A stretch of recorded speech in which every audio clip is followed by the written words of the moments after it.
I have returned for another D&D monster ranking. This time we are looking at one of the most unique types of creatures in Dungeons & Dragons, Celestials. There are no end to gruesome horrors and ferocious beasts in D&D and RPGs in general, but it is not as often that we see celestial creatures. The angels, the noble beasts, the spirits of the upper planes, and other sorts of sacred beings. Partially this is because the characters are far more likely to come into conflict with neutral or evil creatures. And partially this is because terrifying monstrosities and strange roguish foes have a dark allure to them that the beings of light don't have. I suppose celestial beings are closer to perfection, and as great as that is, perfection is less interesting for storytelling. Stories, after all, revolve around conflict, tragedies, and struggles, and some of the most interesting characters are the flawed ones. I also think another issue is that D&D doesn't always know quite what to do with celestial creatures. It has no trouble finding room for demons and undead and weird abominations, but for some reason it starts to lose its grip when it comes to angels and exalted spirits. I've also observed a similar shortcoming with primal creatures and tribal folk in D&D, though to a lesser degree than Celestials. It seems D&D is great with dungeons and cities, but it gets oversimplified and a bit more generic when it comes to those who dwell upon the land or who dwell up in the higher, majestic celestial planes. But if we are going to have dark abysses, then there must also be luminous heights.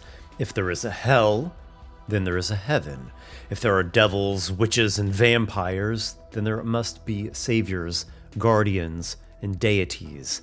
The battle between opposing forces gives us the story. One of the most profound parts in Dostoevsky's The Brothers Karamazov is the chapter The Confession of a Passionate Heart, which deals with how people are attracted to corruption as well as to goodness, and how there is a profound struggle between these opposing forces. The awful thing is that beauty is mysterious as well as terrible. God and the devil are fighting there, and the battlefield is the heart of man. That is conflict. That is storytelling. We need the angel grappling with the demon as much in D&D as in literature. This is the sort of thing that compels stories forward and develops characters and settings. Without these struggles between dark and light, good and evil, order and chaos, things are formless and meaningless. As with all my rankings, I'm going to examine the various aspects of each creature. They're analyzed in 5 main areas. Mechanics, which is how interesting, fun, and unique the abilities are. Style, which deals with aesthetics, tone, and flavor. Role-playing, which is to say social interactions and potential for interesting dialogue and exchanges. Lore, which is how much substance a creature has in its legends, its ecology, and adventure hooks. And versatility, which looks at the variety of different roles, objectives, and modes of expression the creature has. If a creature you like gets a low rating, don't worry. You can always breathe additional life into a monster, or develop one of its weak spots to make it more effective in that area. In fact, I encourage you to get creative with the monsters and the NPCs in your adventures. But I'm not here to rate your skills. I'm just looking at what's actually presented in the books. Speaking of books, I'll be referencing 5e's Monster Manual, Volo's Guide to Monsters, and Mordenkainen's Tome of Foes. As well, I'm including some additional books this time around because there are not a ton of Celestials overall in D&D. So we'll see some entries from Guildmaster's Guide to Ravnica, Mythic Odysseys of Theros, and Eberron, Rising from the Last War. Oh, and before we delve in, I want to mention a few quick things. First of all, it seems that on every ranking video I make, I get these comments from people, or at least someone, complaining about what tier I place the song titles in. Well, song titles actually aren't being ranked. I choose a band or an artist for each ranking, and I use their song titles as flavor text to describe the different tiers. Second, the pre-order store is up and running for my upcoming 5e book, Esper's Emporium of Esoterica, filled with monsters, a new class that I've designed called the Paragon, spells, magic items, cursed items, NPCs, traps, and much, much more. There's a link down in the video description below. And last but not least, let us offer up a short prayer. O glorious divine of the astral realm above, illuminate now these wayward souls who linger and lurk about my videos. Guide their hands to strike the button of subscription and toll the bell of awareness. And may our journeys to strange and misbegotten places lead us in the end to the majestic and sacred shrine, where we may reflect upon our experiences and attain higher levels of competence, such that we might successfully navigate through dark dungeons and slay the fearsome dragons. Now we approach the brilliant gates of Celestia. Onward to radiant majesty, my brave companions. F tier belongs to the most flawed creatures and also the most basic ones.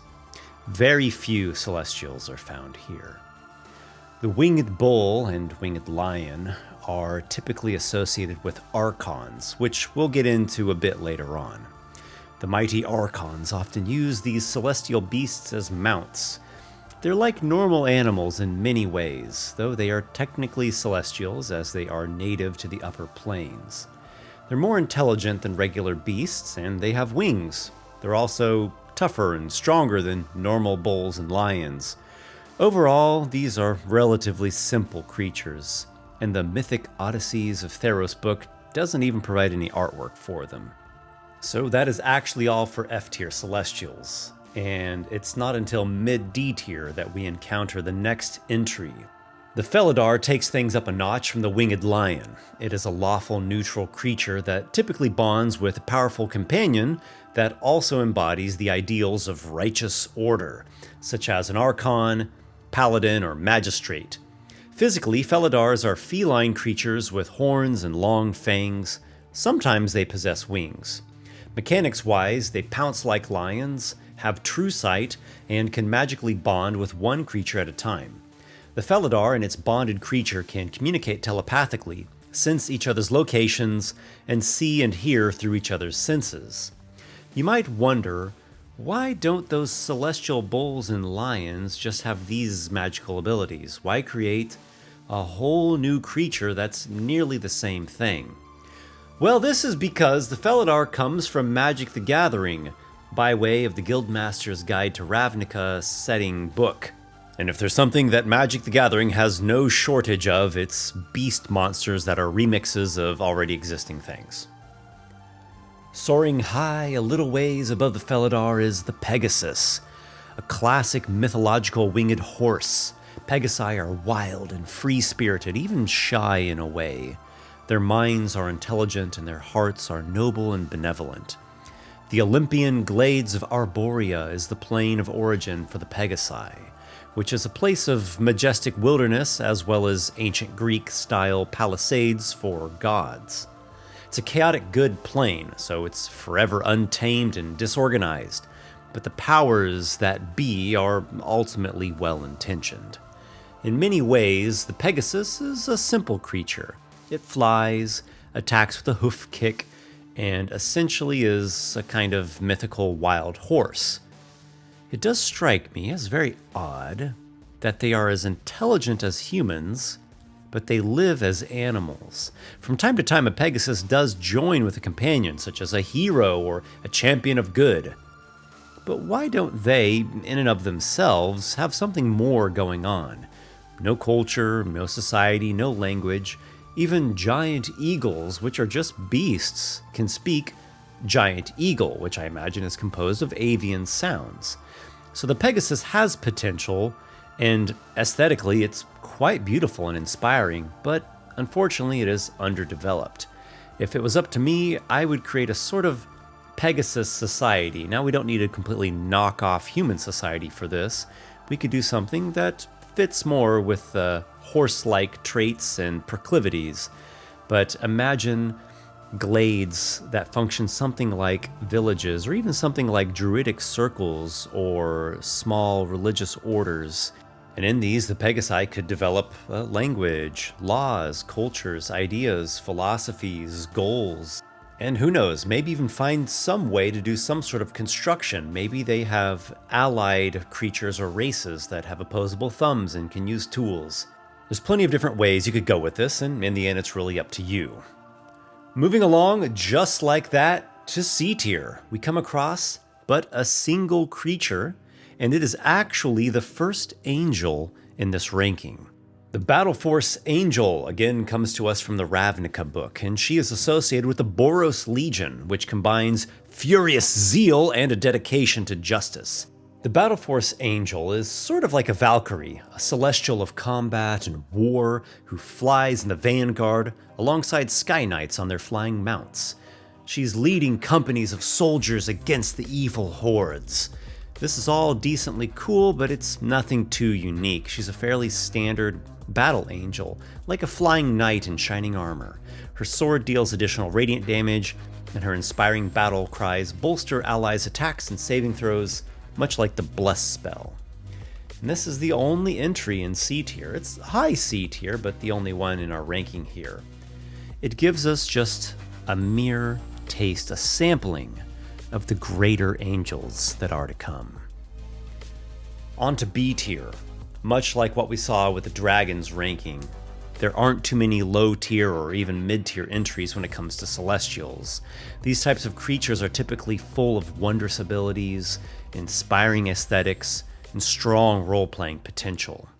In mid B tier, we have the unicorn. Along with angels, this is the most culturally visible creature on this list, as far as modern day is concerned, though pop culture has kind of bastardized the unicorn, as it tends to do with pretty much everything. The unicorn is a legendary creature, which is fairly rare for a monster of only CR5. It has a forest layer with regional effects, though no layer actions. It has legendary actions, but no legendary resistance, which I think is one of its worst shortcomings, as it really needs some legendary resistance due to the fact that its AC and its hit points are so low. It really sucks the unicorn has to use up all 3 of its legendary actions to heal itself just to stay on par with some decent AC and hit points. In battle, the unicorn can charge with its horn and strike with its hooves.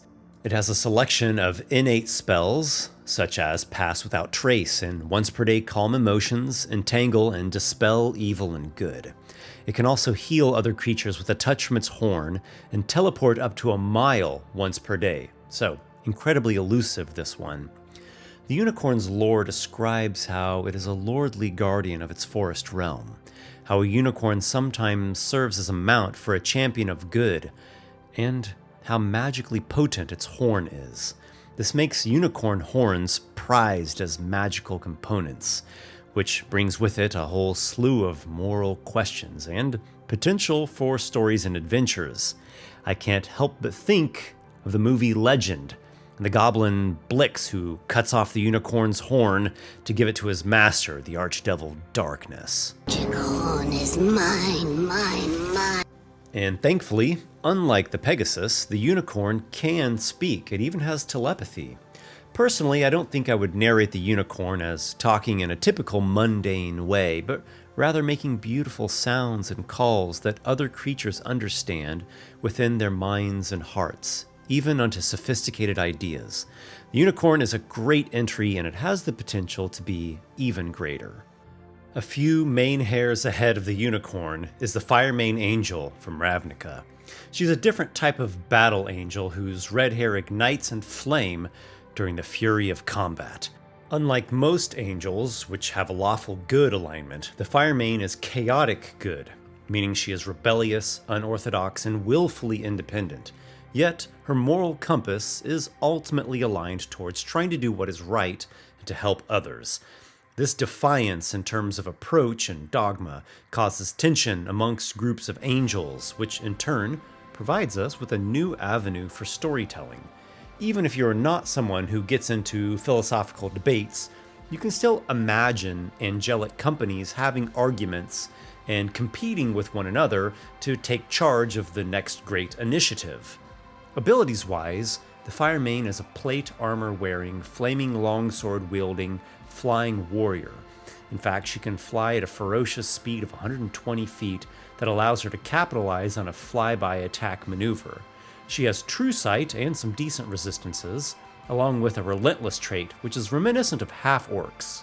Her innate spells include a 6th level Fireball, a 5th level Guiding Bolt, and Compelled Duel, which plays into her specialty in single combat. Fire Mains revel in driving straight towards the most powerful opponents and engaging them directly, like Achilles calling out Hector while the masses of troops struggle through the grand melees. Overall, the Fire Main is a solid angel entry. She's a flying duelist warrior that also has a few powerful artillery-type spells, and her persona and lore can lead to some charged role-playing and storytelling.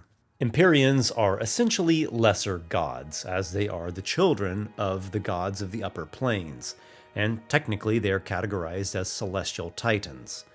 The gods themselves are so powerful that we rarely ever see a stat block of one, and there is a good argument to be made that gods transcend stat blocks.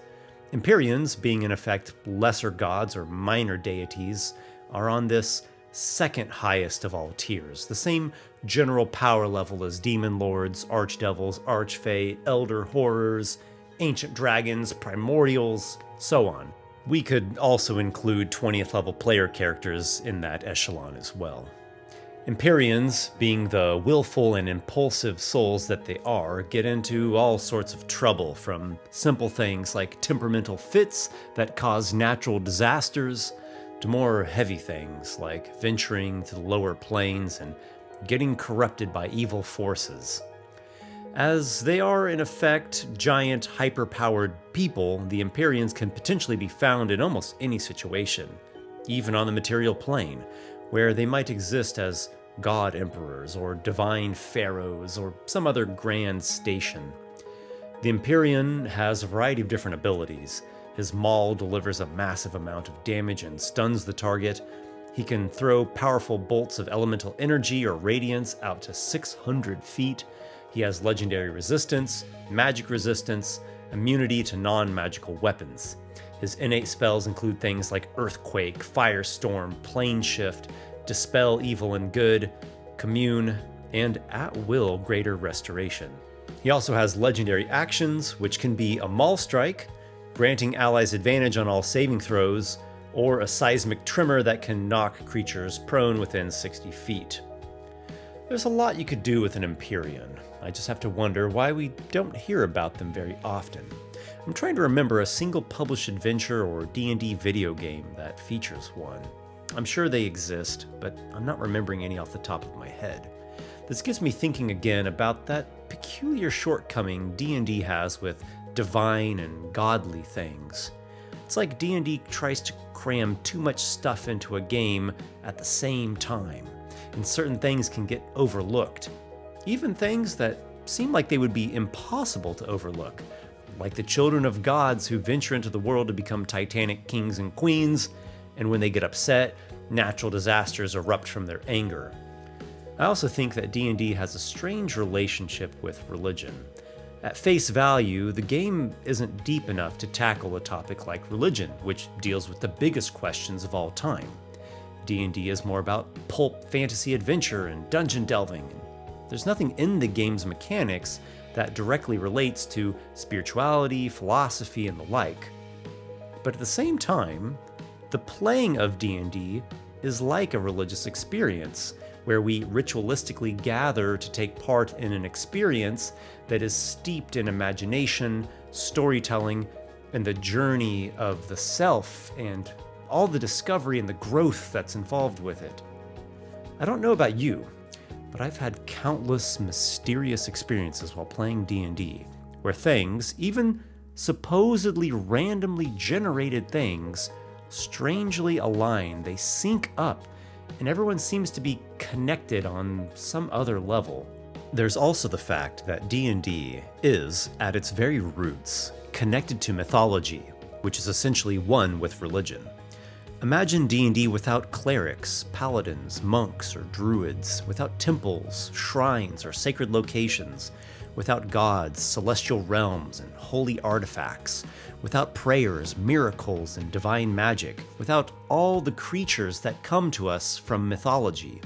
If we were to strip away all those spiritual and mystical mythological elements from the game, it would be a far worse and far shallower experience.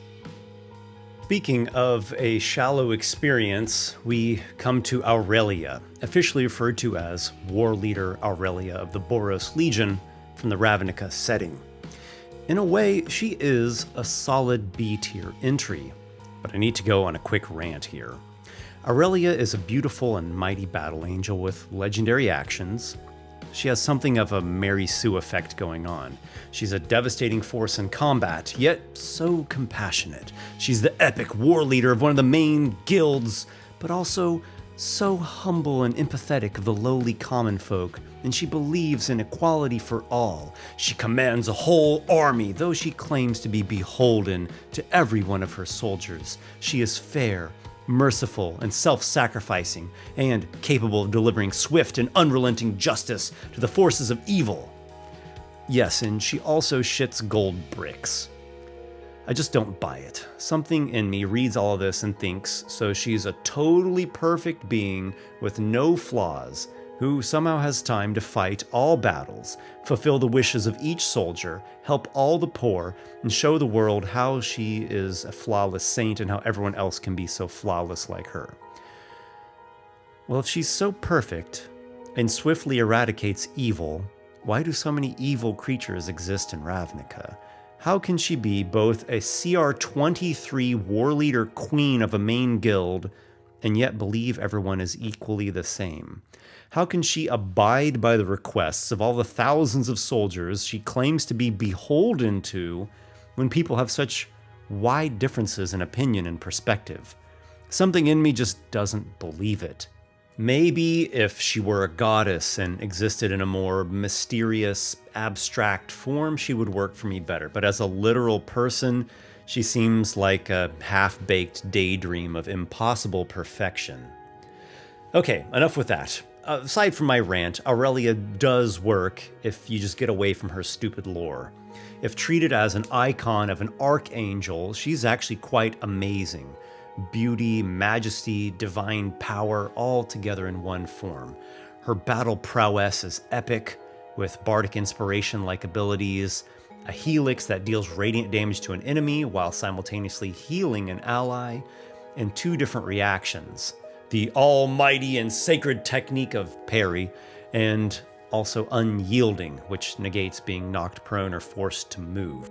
Her longsword is a devastating force of slashing and radiance, and her frighten foes ability is reminiscent of a dragon's frightful presence. Personally, I suggest either modifying Aurelia's lore or maybe even reskin her for your own campaign, but otherwise she's an epic, very high CR angel. Next up, we have the Archon of the Triumvirate. This creature is, as you see here, an Archon, which is different than the Archons of 3rd edition, such as the Lantern Archon, Hound Archon, etc. In 5e, an Archon is a stern, stoic being that embodies the harshest manifestation of law and order, lawful neutral taken to a severe degree, though not associated with Modrons or Mechanus.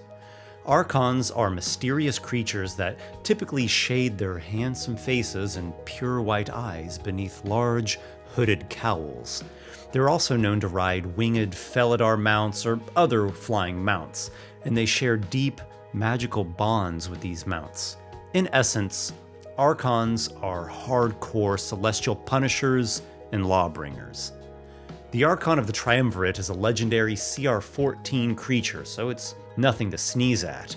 It has a number of abilities, including spells that calm emotions, command, and also that compelled duel, all of these at will. It also has Eyes of the Law, which allows it to automatically determine what all laws a certain creature has broken within the past 24 hours. and an ability which is simply called Mount. Even though the ability's name is pretty mundane, it's really an incredible feature. As a bonus action, the Archon can teleport onto its bonded mount from anywhere within the same plane of existence. While mounted, the Archon can't be surprised. It and its mount have advantage on dexterity saving throws, though if the Archon dies, the mount dies too. So I guess their bond truly is to the core. In combat, the Archon wields a Hammer of Justice, which deals bludgeoning and force damage and can knock a target prone. It also has an incredible ability called Pacifying Presence. As an action, the Archon can target a number of creatures within 120 feet. Each one that fails a Wisdom saving throw drops any weapon it's holding, ends concentration on all spells, and is charmed for a minute.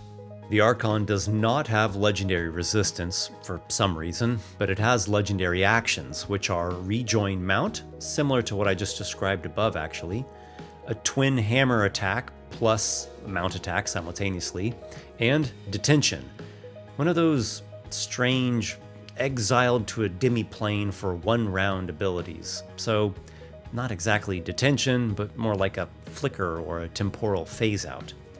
This Archon comes from Magic the Gathering's Ravnica setting, and as with most things Magic the Gathering, its artwork and mechanics are really interesting, but the lore is not the greatest. D&D has something of a problem with its ultra-high magic, everything goes, kitchen sink fantasy, but Magic cranks that up to 11. It's just impossible to avoid the nonsense, the plot holes, and the ridiculousness when a setting is that over the top and bloated. Now, I do love Magic. I've played it a ton since the mid-90s, but the current state of its lore and the overall tone of it sort of reminds me of what Hollywood has turned into. It's a strange mixture of everything being overproduced and forced to be epic and hyper flashy, while at the same time overly politically correct and overly sensitive, strangely enough. It destroys the heart and soul of the story, and it makes the characters feel hollow. So, in some ways, the Archon of the Triumvirate is a great monster, but in other ways, not so much. Imagine being a common criminal in Ravnica, City of Guilds, while CR14 Archons are flying around and at will as bonus actions just by looking at you. They can psychically detect what laws you've broken. Say goodbye to the plucky ragamuffin street thieves like Aladdin. Kiss the Archon's rigid ass, you flawed gray characters. We've got mini gods whirling about, hammering everyone into gray cubes of obedience. Blech. And we're already through B tier. Celestials, much like dragons, have most of their entries in A tier, so let's ascend up now to the loftiest echelons of the divine and astral beings and behold their sublime majesty. The Radiant Idol comes from the Eberron campaign setting, though it could fit into many different fantasy settings. It's a type of fallen angel, a being with a celestial origin, but was cast down or pulled down due to its egotistical lust. It really desires to be worshipped by mortals, and it has lost the ability to fly, as its wings were thus ripped off to mere bloody stumps, or divine chains shackled the wings due to their haughty and immoral desires. A Radiant Idol uses Disguise Self to conceal this fact and enhance its appearance overall. In fact, its innate spells overall lend to the Radiant Idol portraying itself as a living god, capable of healing, communing, bringing the dead back to life, and also charming, dominating, and mass suggesting people, or even calling down a plague of insects. Using its magic and every kind of manipulative scheme that it can, a Radiant Idol gathers a cult following, and, in the end, leads its followers into a downward spiral of corruption and, quote, fanatical doom. Unfortunately, the lore leaves things sort of incomplete, never answering bigger questions such as, what is it the Radiant Idol really wants? What's its end goal? Sure, it wants to be worshipped, but to what ends? Is it like a devil who wants more souls for hell? In fact, this creature seems more like a devil than an angel. At what point does a fallen angel become a devil? These questions of the Radiant Idol's nature and true motivation and ultimate objectives are just left up to you. In combat, it can make 2 powerful flail strikes that bludgeon and deal 48 extra radiant damage.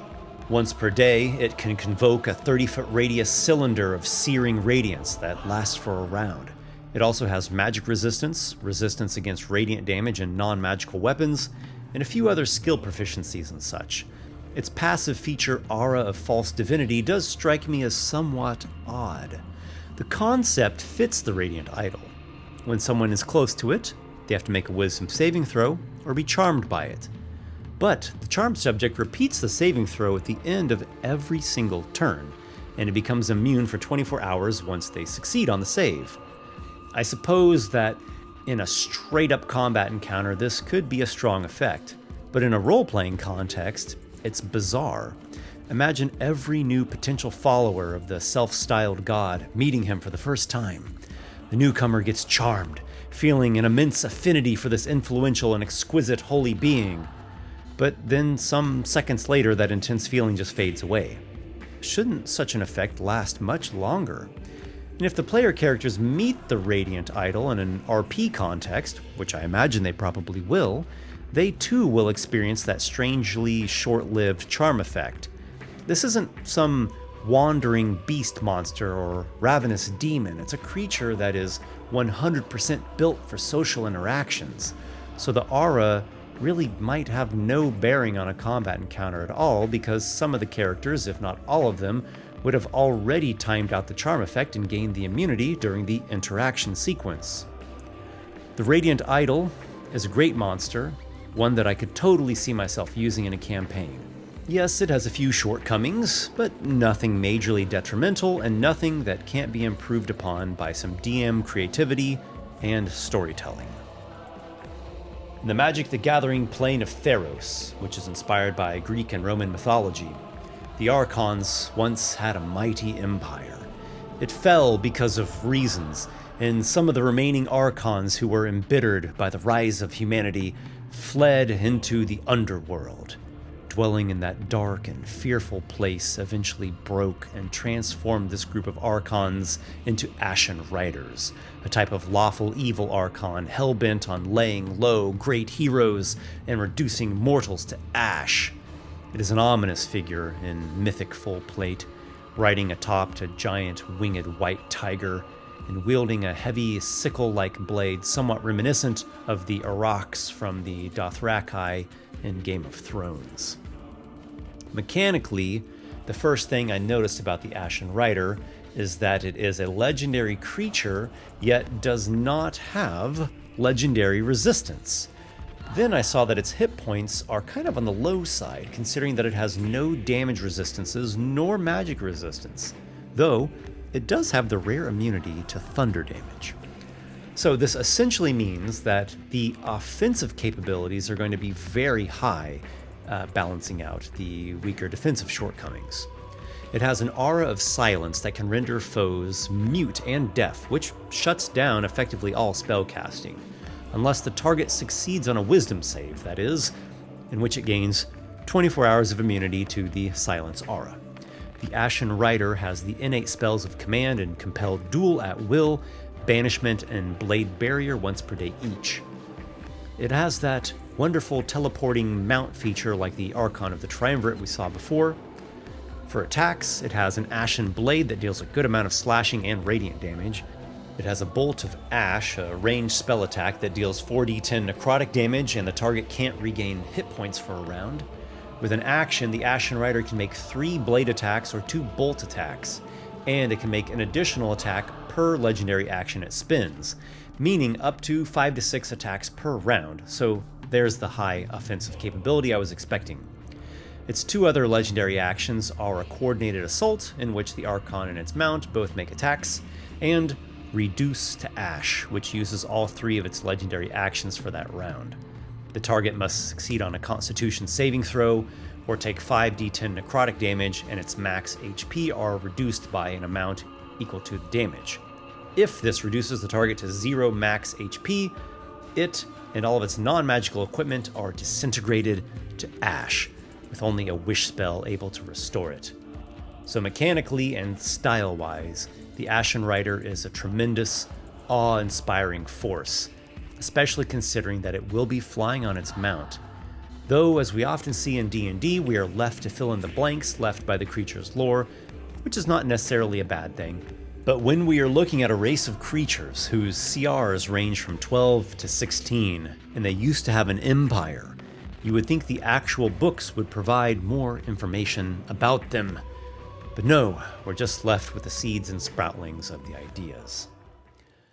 The Planetar is actually a step above the Deva in terms of the core 3 angels from the monster manual, but even though its numbers are mechanically superior, and it has access to some more powerful spells, it lags behind a bit in versatility because it cannot change shape like the Deva can. More on that in just a moment.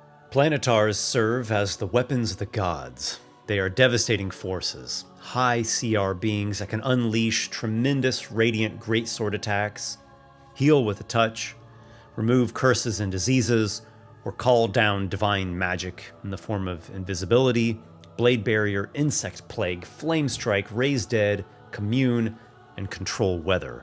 For whatever stupid reason, though it has no ranged weapon, it has intelligence 19 and wisdom 22, yet it isn't smart enough or aware enough that it should bring along a bow and arrow. I don't buy it. Give this bald giant angel a longbow for heaven's sake. The thing that I probably like best about the Planetars is that they also serve the role of giving mighty quests mortals. They unfortunately don't have the Gesh spell, which they totally should, but they do have divine awareness, allowing them to know whenever they hear a lie. This, paired with their true sight, makes them nearly impossible to bluff. Could their lore be a bit better? Yes, but that's like 80% of D&D, so take your average lore rating and let's move up. Or perhaps shoot down, as the Archon of Falling Stars is our next entry, coming to us from the Theros setting.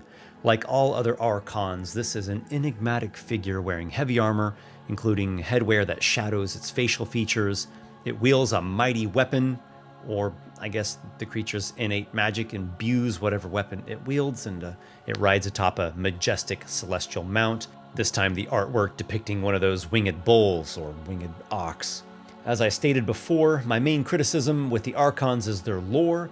The book says the Archons are conquering warlords who once ruled vast empires with iron fists, yet somehow these empires all fell, and the scattered remaining Archons went their own ways. So how did their vast empires topple? Who or what caused this? Why were the immensely powerful Archons and their people unable to stop this apocalypse? Are there Archon Empire ruins left over? What about powerful Archon magic items or artifacts? I checked the treasures section of the Mythic Odysseys of Theros book, and there is no mention of Archon items. What was the Archon's religion or philosophy? What were their laws, their system of government? How were their societies structured? Where did the Archons come from originally? There is almost no end to all these questions, and some of them are really big questions with tremendous implications for the setting. So, you get to develop all of that yourself because the game's developers, I guess, weren't interested in creating or including such content.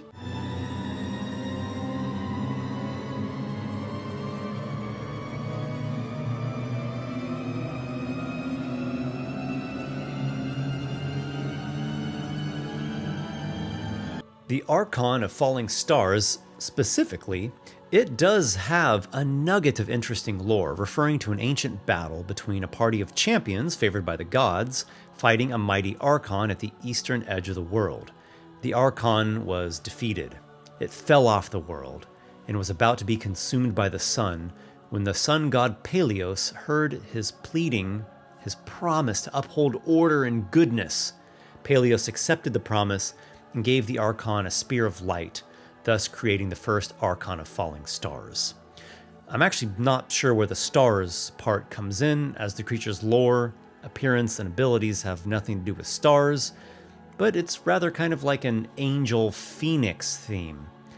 So is this a hint of what happened to the ancient empire of archons? Did the gods and the champions of the gods topple them? If we get past the incomplete lore, the Archon of Falling Stars is an otherwise amazing creature with that teleporting mount feature that we've seen with the other Archons, magic resistance and true sight, innate spellcasting, including Crusader's Mantle and Spirit Guardians, and a fantastic Radiant Rebirth feature, which states that once per day, when the Archon of Falling Stars is killed, it comes back immediately with 30 hit points, unleashing a burst of radiance that deals damage and blinds all creatures within 30 feet. It has a Radiant Spear attack, and its first legendary action option is to attack with the spear or cast its at-will Guiding Bolt. It also has the Coordinated Assault legendary action like we saw previously, where it and its mount both attack together, and its 3-point legendary action is called Return to Nyx, which obliterates a dead body in a burst of radiant damage. Overall, it's a really cool monster, a nice mid to high CR champion of Stoic Might and Radiant Phoenix type elements. The next entry is another angel, the Deva, which is actually the very first angel you come across in the monster manual. It's the very first angel you find in 5th edition Dungeons & Dragons.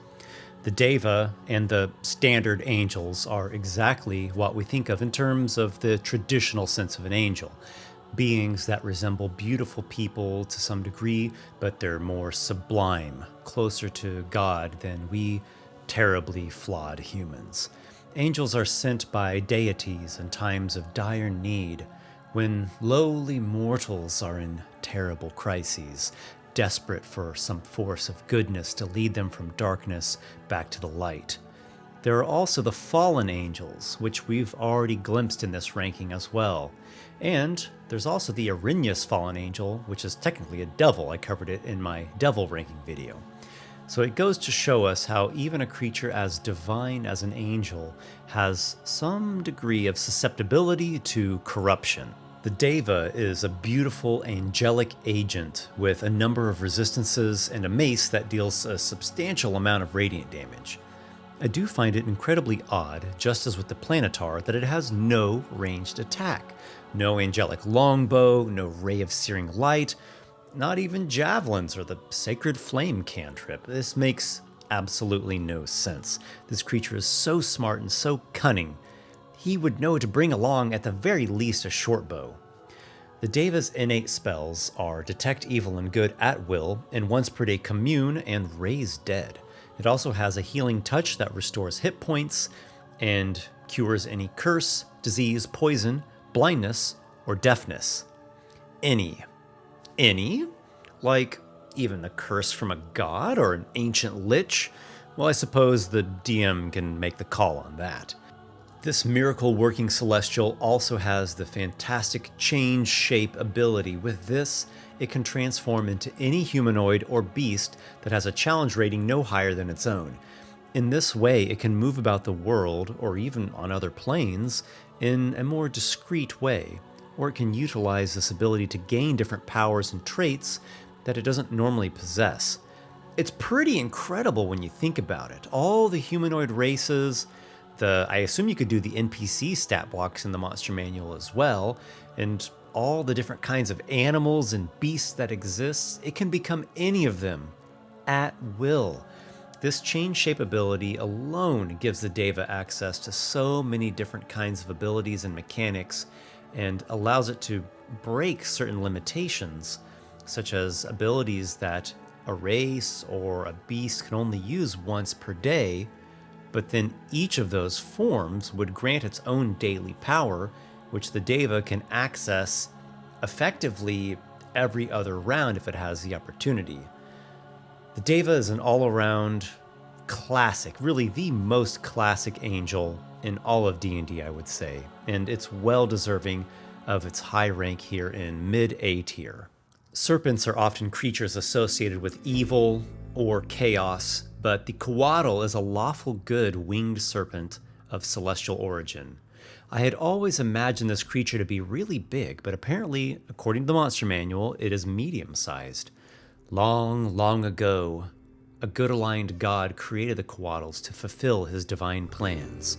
For whatever mysterious reason, this god was killed, imprisoned, or somehow removed from godhood and then forgotten, except by the Couatls, who probably won't tell you anyhow, as they are a secretive and even reclusive type of creature. The original mandates of their creator have long since played out, but those few Couatls that are alive still follow in his spirit, and thus they exist as stewards or guardians of sacred places, of divine treasures, or even of favored bloodlines. Another interesting tidbit about the Couatls is that while they can live for a very long time, they are not immortal. A Couatl can sense its death approaching up to 100 years in advance. And in the case of it having unfulfilled goals, which who doesn't have those, it will seek out a mate. The female of the pair lays a jewel-like egg, and the Couatl who's going to be dying will then raise the young one, instructing it on how to carry on the parents' duties and objectives. Personally, I really find the Couatl's aesthetic quite appealing and inspiring. I find myself captivated by seeing its wings with vibrant, colorful feathers, and it's on this big serpent, and I imagine it floating and coiling in a mystical air dance. I also like how this creature draws from Mesoamerican mythology, which can be underutilized in fantasy. As much as I love the various mythologies from Europe and the Eastern Hemisphere, the Americas have a lot of gems too. Looking at the Couatl's mechanics, it is reminiscent of the Deva in some ways, in that it has magic that can heal and cure conditions, and the amazing change shape ability once again, where it can turn into any humanoid or beast of its CR or lower. Its attacks, though, are quite different than a Deva. It has a poisonous bite and a constricting tail. It can also cast dream and scrying spells. Meanwhile, it itself is immune to scrying and divination effects of others. All in all, this is one of the most powerful CR4 creatures I've ever seen. By and large, creatures in 5th edition tend to fall on the low end of power for their CR, but the Couatl here is an exception.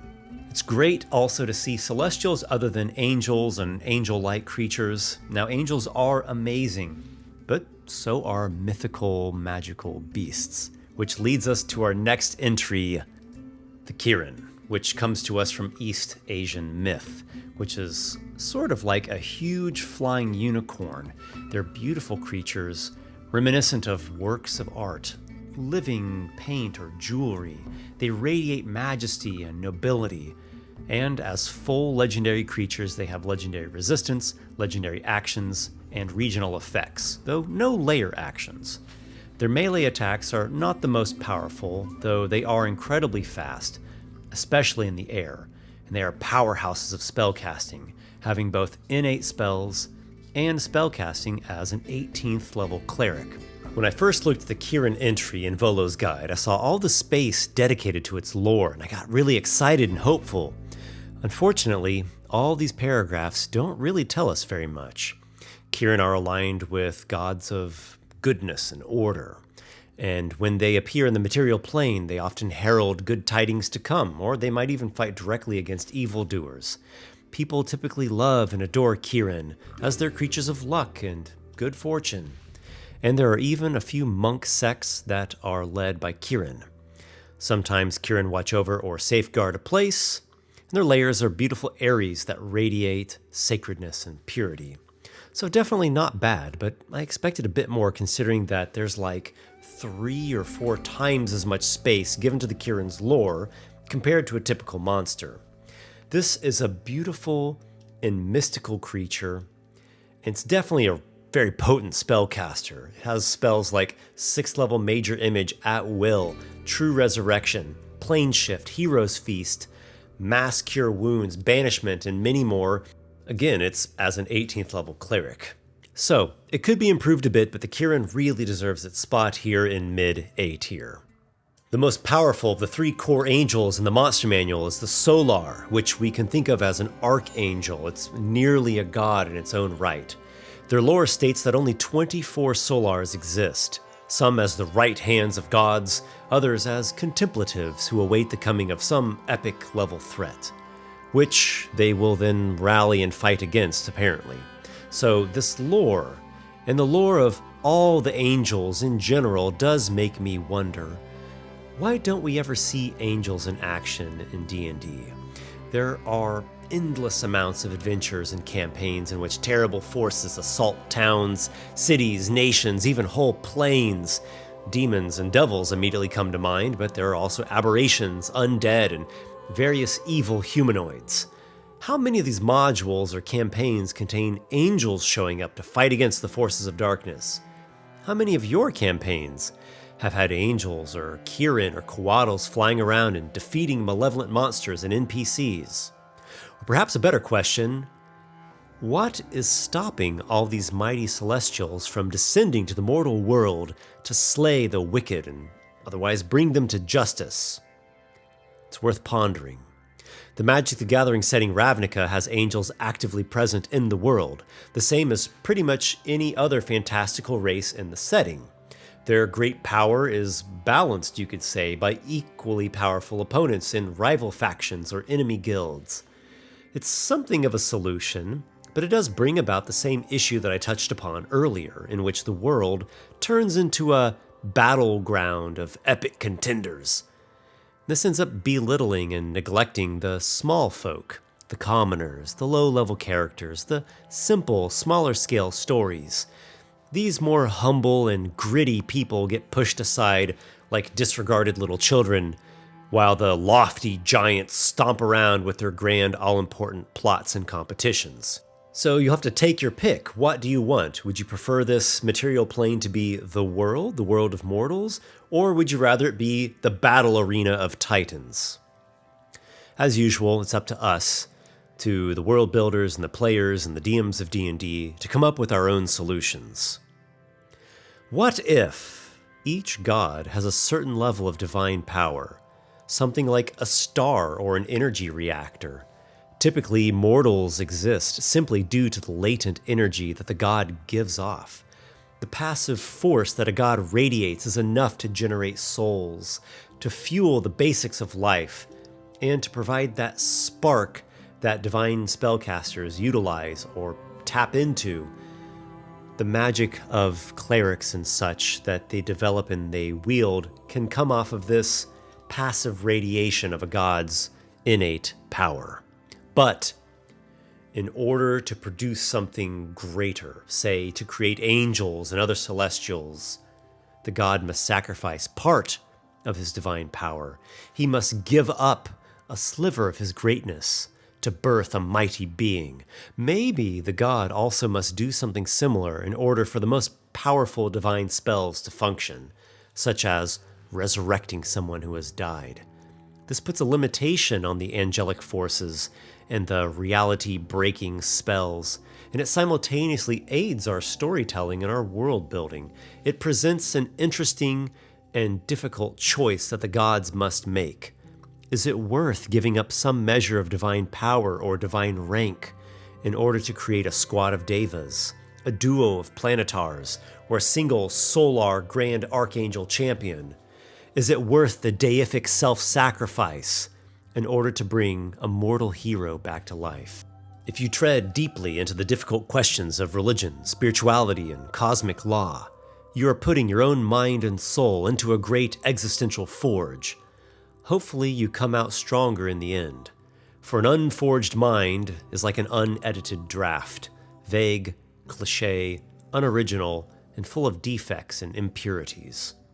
Let us return to the Solar and behold its awe-inspiring stat block. It is a large-sized celestial with AC 21, 243 hit points, and a flying speed of 150 feet. It has true sight, telepathy, and a number of resistances, including magic resistance, yet for whatever frustrating reason, no legendary resistance. It has innate spellcasting like a Planetar, and a longsword that deals a tremendous amount of damage. As well, the longsword has the ability to go flying off and act as a bonus action. It's like a high-powered version of the spiritual weapon spell. And by the gleaming nose hairs of Pelor, it has a ranged weapon! A really good ranged weapon at that. A high-powered longbow that can automatically slay targets that have 100 hit points or fewer. The Solar can heal and cure afflictions with a touch, like the other angels can. And its legendary actions include a medium-range teleportation, a searing burst of radiance and fire, and a blinding gaze. The Solar is immensely powerful, and beyond sheer power level, it has terrifically interesting and dynamic abilities. Its style is about as grand as it gets, filling us with a sense of power, sacredness, nobility, hope, and saving grace, as well as holy righteousness and divine retribution. If there were a war of spiritual proportion, you would want to be on the side of this Sun Angel. And with a stunning charisma score of 30, and its entire existence bound to the interaction between the divine and the mortal, the Solar absolutely is steeped in role-playing. Just imagine everything you would want to ask an angel such as this. Imagine the gravity of the Solar's magnetism. A being like this could influence and redirect the entire spirit of a society. This angel is one of the greatest creatures ever known to D&D, and its only shortcoming lies in the area of how to actually implement it in a setting, and how to get it to go beyond a mere generic stereotype of an angel. There is one celestial that comes in at an even higher position, however.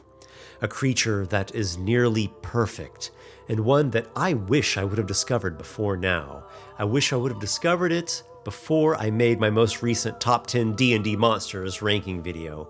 It, or rather she, would have certainly made that list.